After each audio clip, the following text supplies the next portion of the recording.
alignment has been around in D&D since the beginning.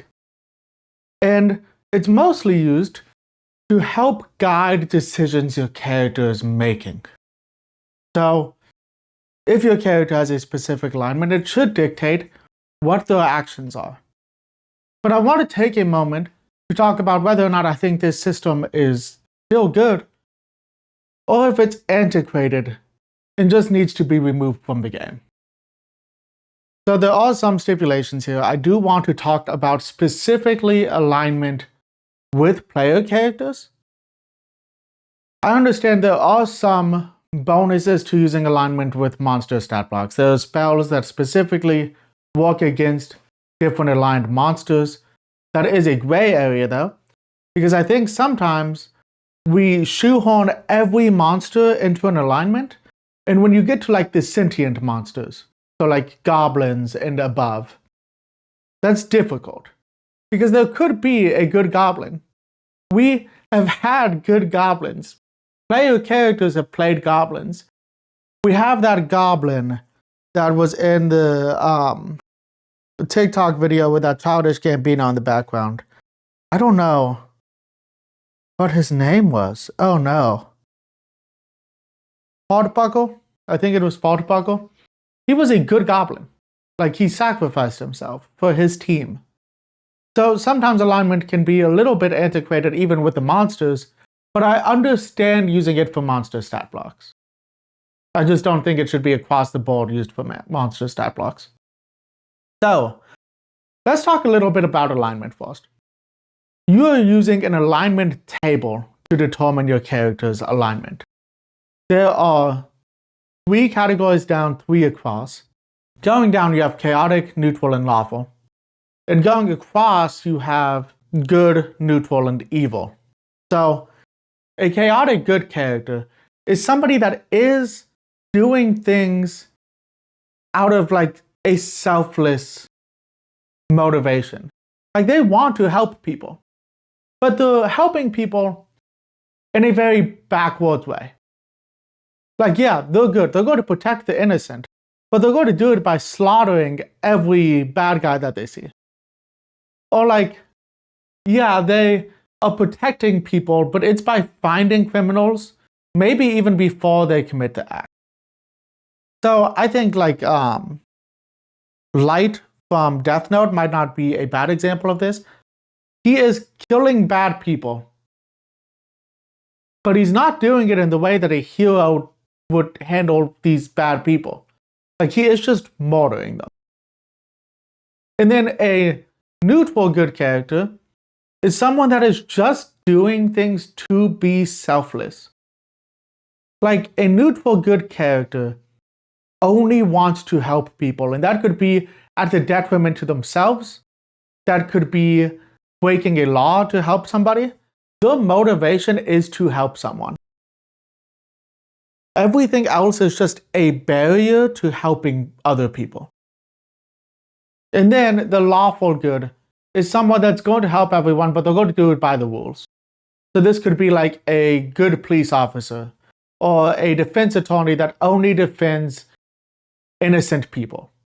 Like, this is somebody that is going to follow the rules to help people out and isn't going to break those rules. This might be like your traditional paladin. A traditional paladin is probably a lawful good character, because the paladin has rules set out by his pact, his or her pact. So they will not break those rules unless they want to become like an Oathbreaker paladin, which is a different conversation. Then we have true neutral. This is a character that is just doing stuff. Like, there's not the motivation to help people out. There's not the motivation to harm people.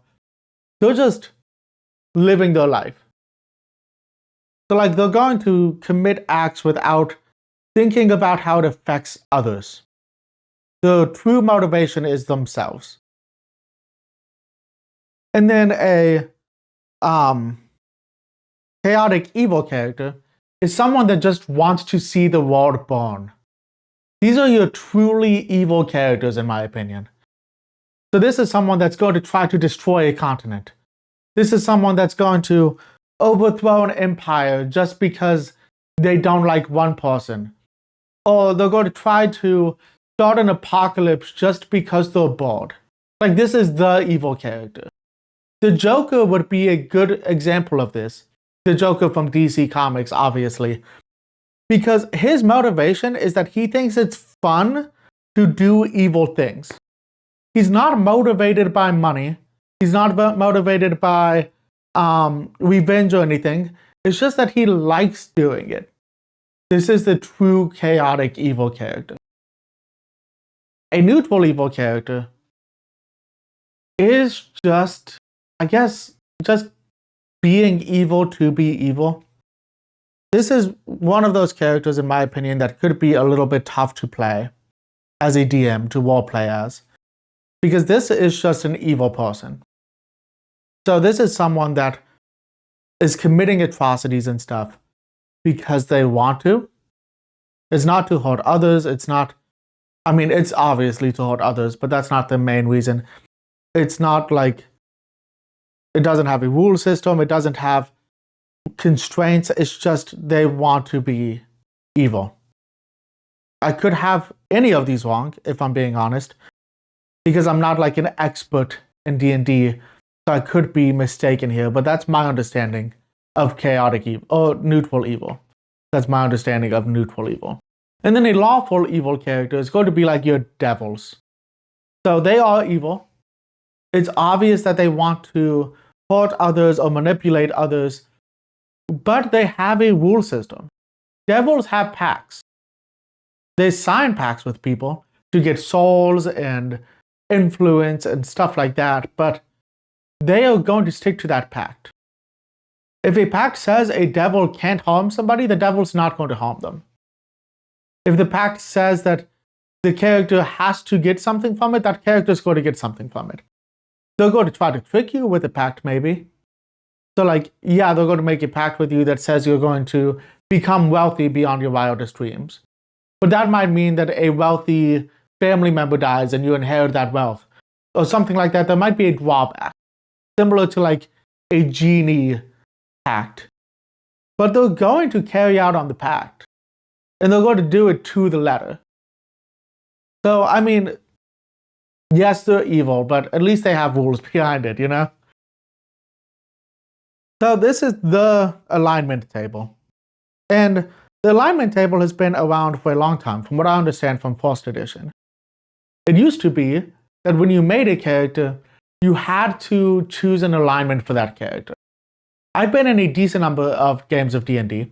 Not a single DM has ever asked me to pick an alignment. They don't do it anymore.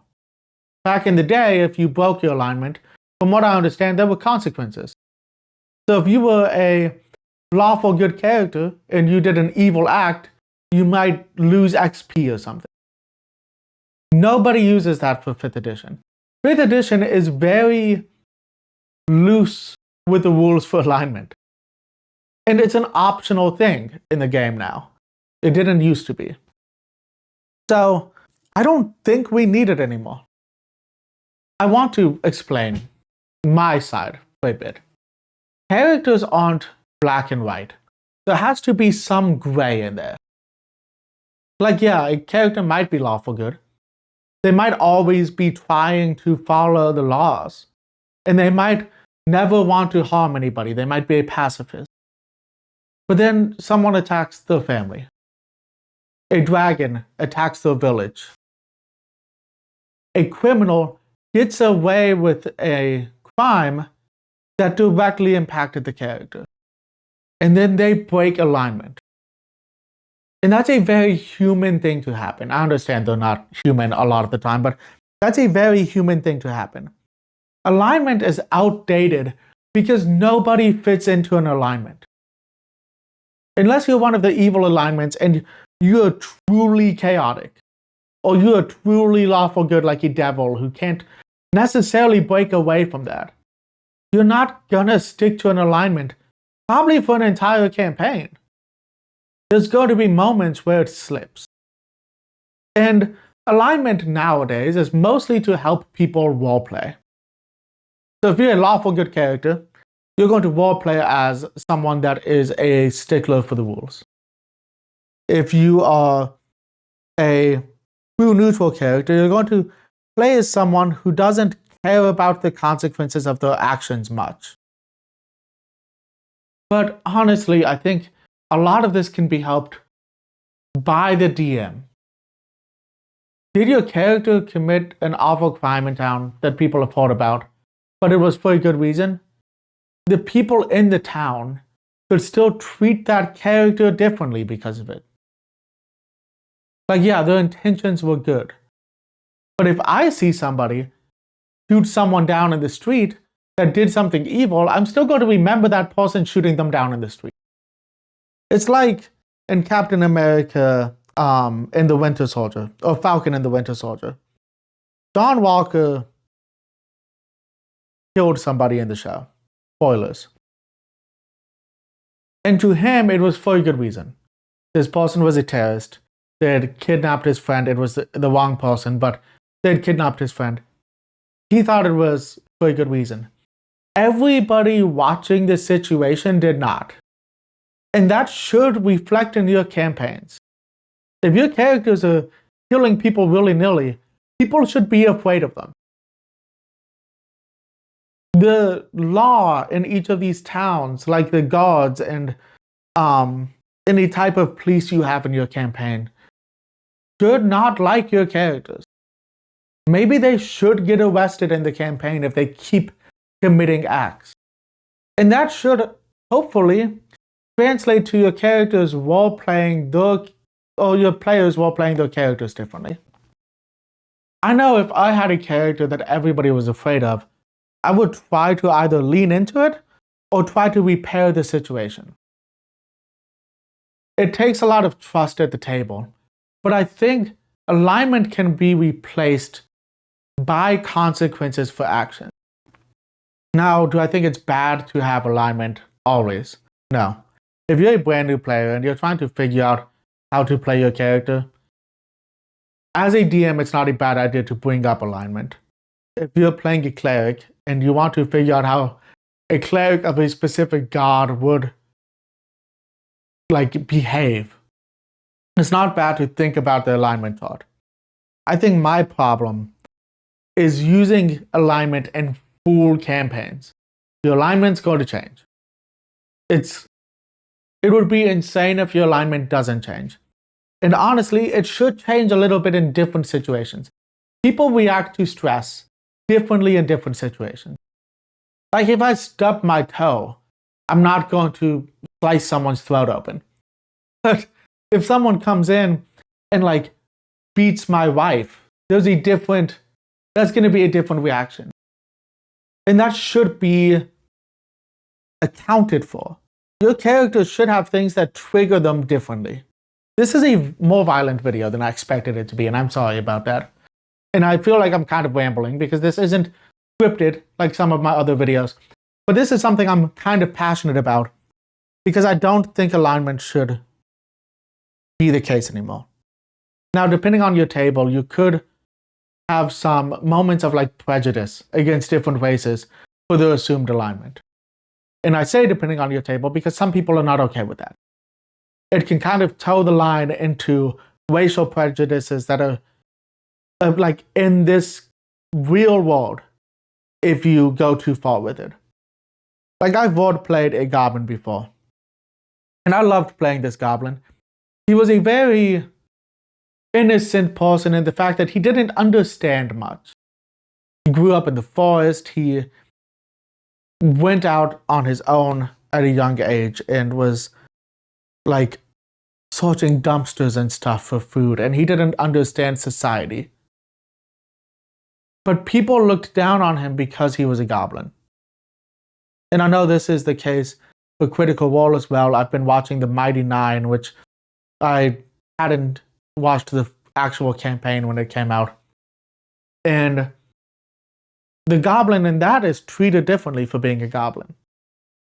I understand that should be okay. There should be some prejudice against different races. It's just tough because you don't want to take it too far and it mirror real life. because that is things that people have to go through now. And it can make your world feel more lived in. But like I said, I just caution you, don't go too far. Make sure your characters are fine with it, your players are fine with it, because it should be something brought up in a session 0. Or before a session 0. I'm preparing for a D&D campaign right now. And I gave people papers to fill out about what they are okay with seeing in a D&D campaign.